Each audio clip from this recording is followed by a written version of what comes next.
ইতিহাসের এই দিনে ২৬ সেপ্টেম্বর বিসিএস ব্যাংক প্রাইমারি ও ১১ থেকে ২০তম গ্রেড সহ সকল পরীক্ষার জন্য গুরুত্বপূর্ণ।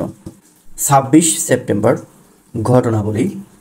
১৫৮০ সালের এই দিনে স্যার ফ্রান্সিস ড্রেক তার সমুদ্রপথে বিশ্ব ভ্রমণ সমাপ্ত করে ইংল্যান্ডে ফিরে আসেন।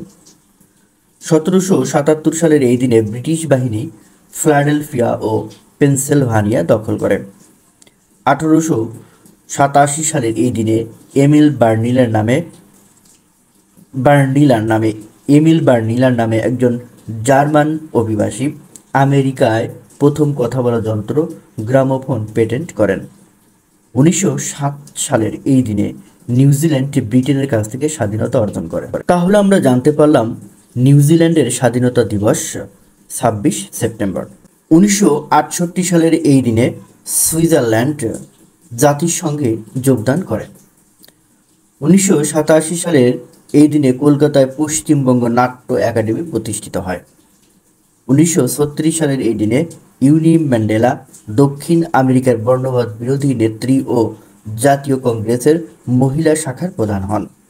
১৯৮১ সালের এই দিনে সেরিনা উইলিয়ামস মার্কিন টেনিস খেলোয়াড়। মৃত্যু ২০২২ রণেশ মিত্র, ভাষা সৈনিক, বীর মুক্তিযোদ্ধা, ২১শে পদকপ্রাপ্ত সাংবাদিক ও কলামিস্ট। ২৫ সেপ্টেম্বর ঘটনাবলী। ১৩৯৬ সালের এই দিনে দানিউব নদীর তীরে নিকোপোলিস এর যুদ্ধ সংঘটিত হয়।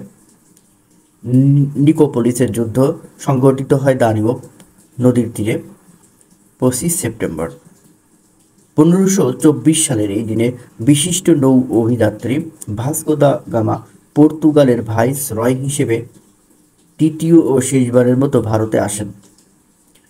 ১৬৩৯ সালের এই দিনে আমেরিকায় প্রথম ছাপাখানা স্থাপিত হয়। ১৮৯৭ সালের এই দিনে প্রথম ব্রিটিশ বাস সার্ভিস চালু হয়। ১৯৬৯ সালের এই দিনে ওআইসি এর চার্টার স্বাক্ষরিত হয়। ১৯৭২ সালের এই দিনে বাংলাদেশকে স্বাধীন দেশ হিসেবে স্বীকৃতি দেয় ভ্যাটিকান সিটি। ১৯৭৪ সালের এই দিনে জাতিসংঘের ২৯তম অধিবেশনে বাংলাদেশের প্রধানমন্ত্রী বঙ্গবন্ধু শেখ মুজিবুর রহমান বাংলায় ভাষণ দেন।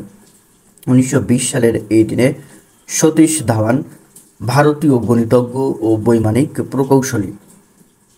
১৯২৯ সালের এই দিনে নারী সাংবাদিকতার পথিকৃৎ মার্কিন যুক্তরাষ্ট্রের প্রখ্যাত টিভি সাংবাদিক ও উপস্থাপক বারবার ওয়াল্টার্স মৃত্যু। ১৯৮৭ সালের এই দিনে অ্যাডাম ব্লিথ ইংরেজ ক্রিকেটার। ছুটি। ওআইসি প্রতিষ্ঠা দিবস ২৫ সেপ্টেম্বর। বিশ্ব ফার্মাসিস্ট দিবস ২৫ সেপ্টেম্বর।